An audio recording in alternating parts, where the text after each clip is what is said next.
Donc je devais faire la vidéo de la foire aux questions en fin de semaine, sauf que ce qui se passe c'est que j'ai quand même pas mal de questions et du coup j'ai peur de pas avoir assez de temps. Je sais pas, je crois que sur YouTube des fois ils mettent pas plus de vidéos de plus de 20 minutes, un truc comme ça. J'ai pas envie de faire un truc super long, donc il va falloir que je me dépêche. J'ai peur de parler un peu trop vite, je suis désolée. Je m'en excuse d'avance. D'autre part, ce que je vais dire dans la vidéo c'est simplement personnel. Je veux dire, c'est simplement subjectif. J'ai pas envie d'avoir des critiques. Oui, moi ça s'est pas passé comme ça. Normal. I mean, je sais pas. C'est chacun vit son expérience comme il l'entend. Et je fais ça pour aider ceux qui ont besoin d'être aidés, ceux qui ont envie. Si vous n'êtes pas content, bah tant pis. Voilà, clairement. Première question qui revient tout le temps, je crois que je ne l'ai pas précisé en fait dans le blog, c'est ma faute. Je suis désolée. Avec quel organisme es-tu partie? Je suis partie avec Au Pair in America, avec une agence sur Paris qui s'appelle Europair Service. C'est Laetitia qui s'occupait de mon dossier. J'ai pas eu de soucis avec eux, clairement. C'est une bonne agence, il n'y a pas de soucis. Après, attention, on n'a pas de problème de penser. L'entretien, est-il possible de partir sans le bac avec un CEAP ou un BEP? Ils demandent dans les dossiers, ils demandent d'avoir le bac et le permis. Après, je sais pas si un BEP ou un CAP peut être équivalent au bac. Donc je sais vraiment pas. Il faut vraiment se renseigner auprès des organismes. Ça dépend des organismes tout simplement. Et puis j'espère pour vous parce que finalement pourquoi pas. Au niveau des papiers, par quoi commencer? Le passeport, c'est peut-être la première chose par laquelle il faut commencer. Il faut vraiment commencer par le passeport. Vous êtes sûr de l'avoir. Et puis après, le plus chiant à faire, clairement, c'est la vidéo. Il faut quelque chose qui est du peps. Il faut quelque chose qui donne envie de vouloir skyper avec vous, qui donne envie de vous avoir à la maison. Il faut être souriant, il faut être chaleureux. Il faut vraiment montrer qu'on a une vie sociale active, mais pas trop. Voilà, il faut vraiment faire quelque chose de sympa, qui donne envie. Clairement, moi, la vidéo, c'est la petite qui l'a vue. Elle a dit « je veux elle ». Et ma host m'a contacté et puis voilà, on a matché. Donc il faut que la vidéo plaise aux enfants s'ils sont en âge de pouvoir lire la vidéo, bien sûr. Alors, comment s'est passé l'entretien? L'entretien s'est passé simplement, excusez-moi. L'entretien s'est passé simplement. On est tous stressés là, à l'idée, je vais passer un entretien, c'est en anglais. Les gars, c'est comme le bac, c'est comme le BDS, c'est comme tout ce que vous voulez. Vous avez 2-3 questions, il faut répondre en anglais, on ne se prend pas la tête, on ne réfléchit pas, on dit les choses comme elles viennent. On fait un petit test, de personnalité pour être sûr qu'on n'est pas fou, folle. Mais voilà quoi, je veux dire, si vous répondez clairement sans vouloir tricher pour être la meilleure, vous serez pris, il faut arrêter. Il y a une fille qui a été refusée parce qu'en fait elle pensait que ses réponses seraient mauvaises, alors elle a préféré donner d'autres réponses que les vraies réponses. Donc elle a fait un test de personnalité parfait, mais personne n'est parfait. Il faut savoir que personne n'est parfait, donc clairement soyez vous-même. Niveau d'anglais, demandez conseil pour se préparer. Le niveau d'anglais demandé, je suis partie avec un niveau BTS, donc il faut savoir que les Françaises sont vraiment très mauvaises en anglais. Vous arrivez à l'orientation, les Allemandes parlent anglais comme nous on parle français, n'est-ce pas? Donc il faut vraiment essayer de s'y préparer un maximum en regardant des séries, des films en VO, et en écoutant des chansons en anglais, essayer de les comprendre. Essayer de lire en anglais, je sais que c'est pas facile, mais on prend des livres pour enfants, on les lit en anglais, ça passe tout seul, je vous promets. Il faut vraiment pas hésiter quand on est aux États-Unis, directement sur place, à parler. Vraiment pas hésiter, il faut demander à ce qu'on vous corrige quand ça va pas. Mon niveau d'anglais, qu'est-ce qu'il était? Mon niveau d'anglais était normal. Je veux dire, j'ai passé mon BTS. J'ai eu 16 en anglais, BTS, mais c'était ma LV2. Donc ça correspond à 12 en LV1. C'est vraiment... Sincèrement, il faut vraiment pas se prendre la tête. Il faut faire comme on le sent. Le niveau d'anglais, c'est très rare quand ils refusent des gens à cause du niveau d'anglais. C'est que vraiment, vous savez pas aligner 2 mots, vous savez pas faire une phrase, quoi. Il faut vraiment savoir faire une phrase. Pouvoir avoir une conversation. Même si tu mets 3 heures à répondre, c'est pas grave. Au moment que ta conversation, ta phrase veut dire quelque chose, t'as une conversation. Bref. Quelle question a été posée? Alors, clairement, je ne m'en souviens pas. Mon entretien remonte à il y a 1 an et demi.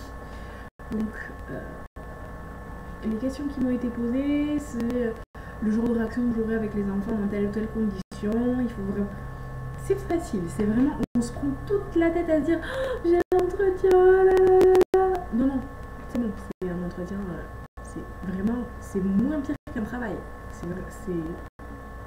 Puis, enfin, moi j'ai passé avec Laetitia, elle est super cool. On est plusieurs filles à passer, enfin, vraiment on se prend pas la tête et puis on y va. On fonce, on se dit de toute manière il y a quoi à faire, il y a rien, il y a tout à gagner, basta. Est-ce que j'ai répondu à toutes les questions? Oui, parce que t'as pas le choix. Puis quand tu sais pas le dire en anglais, bah tu le dis en français, et puis Laetitia te dit il faudrait répondre en anglais. Bah oui, mais je sais pas te le dire en anglais, alors forcément. Donc oui, tu réponds à tout. Si tu n'arrives pas à le dire, tu essaies de le reformuler, forcément. Alors, en ce qui concerne mon dossier personnel, as-tu trouvé une famille d'accueil facilement? Oui. Vous allez vite comprendre pourquoi. Je vais répondre aux autres questions et vous allez comprendre pourquoi. Combien de temps a duré ta recherche de famille? 1 semaine. Clairement, j'ai été en ligne le jeudi. Ouais, je crois que j'étais en ligne le mercredi ou le jeudi. La semaine d'après, j'avais ma famille. Et 2-3 jours après, 1 semaine, elle me demandait de matcher avec eux. As-tu déjà travaillé avec des enfants avant de tenter l'expérience? Si oui, combien d'heures? Là, vous allez comprendre pourquoi j'ai matché facilement.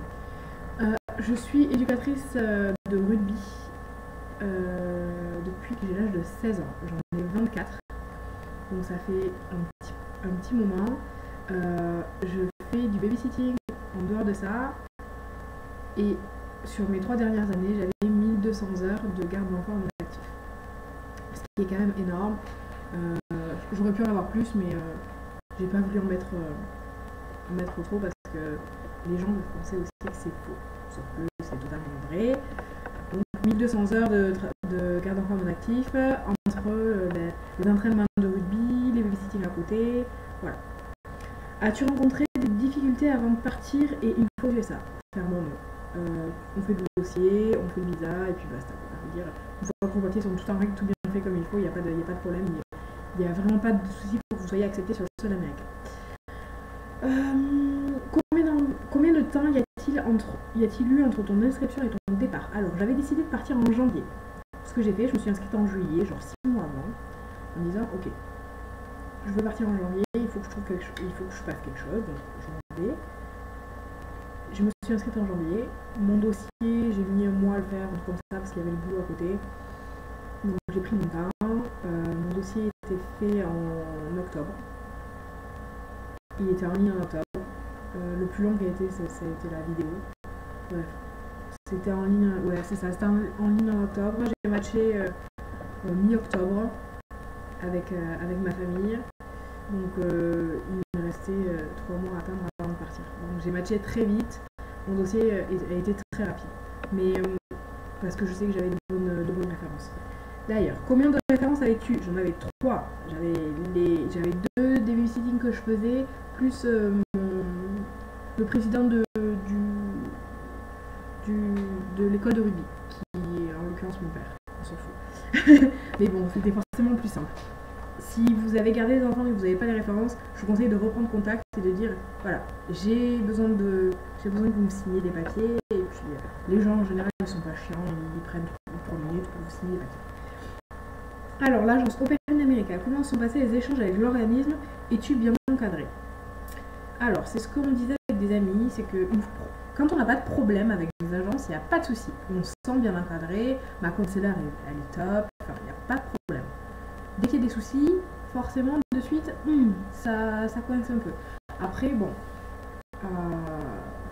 moi avec Open America, j'ai pas eu de soucis. Il suffit juste de trouver la bonne famille pour pas avoir de problème, en fait. Il faut avoir de la chance, de la patience et trouver la bonne famille. Alors, mon expérience personnelle aux États-Unis. Ma famille est-elle cool? Oui, ma famille est cool. C'est pour ça que j'ai décidé de tendre d'ailleurs de 6 mois. Ma famille est top. J'ai pas pour ça, voilà, je suis bien lotie. T'y es-tu vite habitué entre parenthèses, style de vie américain. Totalement. C'est le genre de style de vie qui me correspond. Mis à part la bouffe, je suis... si je pouvais, je resterais vivre ici. Clairement, voilà. Sauf que, je suis pas du genre à me marier pour avoir la green card, n'est-ce pas? Non. Sans plaisanter. Ouais. Peut-être pas New York, mais les États-Unis, carrément. Après, New York, c'est bon quand t'es jeune, après quand tu vis, pas sûr. C'est une ville qui bouge énormément. Donc, je sais pas, peut-être New Jersey ou Connecticut. Voilà. C'est le style de vie américain me correspond. Bref, on s'en fout. Le départ n'est-il pas trop compliqué? Alors, le départ est forcément compliqué, puisqu'on s'en va pour 1 an minimum. Il faut dire au revoir, ça fait de la peine. J'avais la chance, entre guillemets, d'avoir ma mère qui vivait en Martinique, donc je connaissais déjà l'éloignement. Ça fait 2 ans et demi que je l'ai pas eu, donc voilà, on s'y fait. Si on est genre comme cul et chemise avec sa maman ou avec son papa ou avec quelqu'un de vraiment très proche et qu'on sait qu'on n'y arrivera pas, faut pas tenter quoi. C'est-à-dire, ou alors, si on tente, c'est qu'on sait qu'on va être forte, qu'on va tenir l'année, on s'est donné la peine d'y être et on assume, point barre. Je suis là, j'y suis, j'y reste jusqu'à la fin. Puis voilà, on dit never give up, ne jamais abandonner. Comment vis-tu ton expérience? Je pense que vous avez tous compris que je la vis très bien. J'ai pas envie de partir, donc forcément, donc je la vis très bien. Vraiment, il n'y a pas de souci. As-tu beaucoup de temps libre et de liberté? Oui. Après, tout ça dépend des familles d'accueil.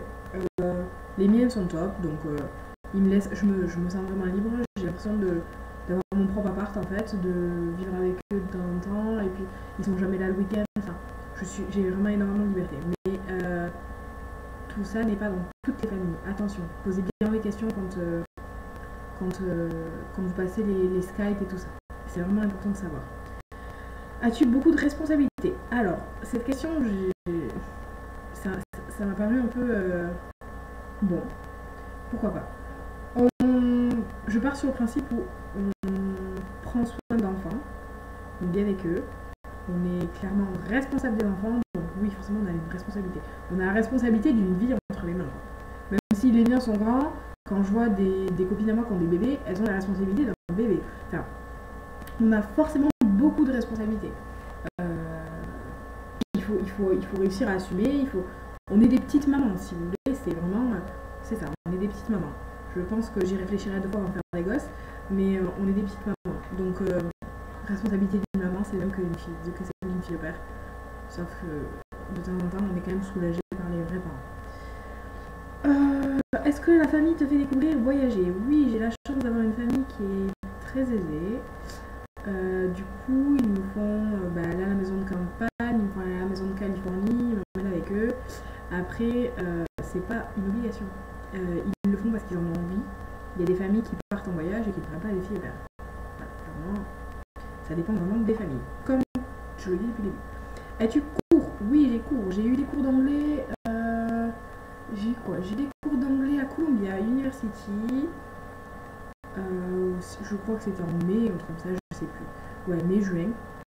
Un truc du genre. Ça s'est bien passé. On met dans les classes en fonction du niveau d'anglais. Et après, on a des cours d'anglais. Et après, là, début décembre, j'ai pris, parce qu'il me manquait 3 crédits pour valider et pouvoir éteindre mon année, j'ai pris un week-end de cours. Donc là, en fait, on a cours du vendredi soir jusqu'au dimanche soir, en non-stop pendant 3 jours. Bon, après, franchement, c'est pas compliqué, mais j'ai pris un cours de société américaine. C'était super intéressant. Mais avant de prendre un cours comme ça, il faut vraiment prendre des cours d'anglais et pouvoir avoir une conversation normale en anglais. Voilà. Parles-tu couramment anglais avec ton accent et tout? Alors là, j'ai ri. Je parle anglais.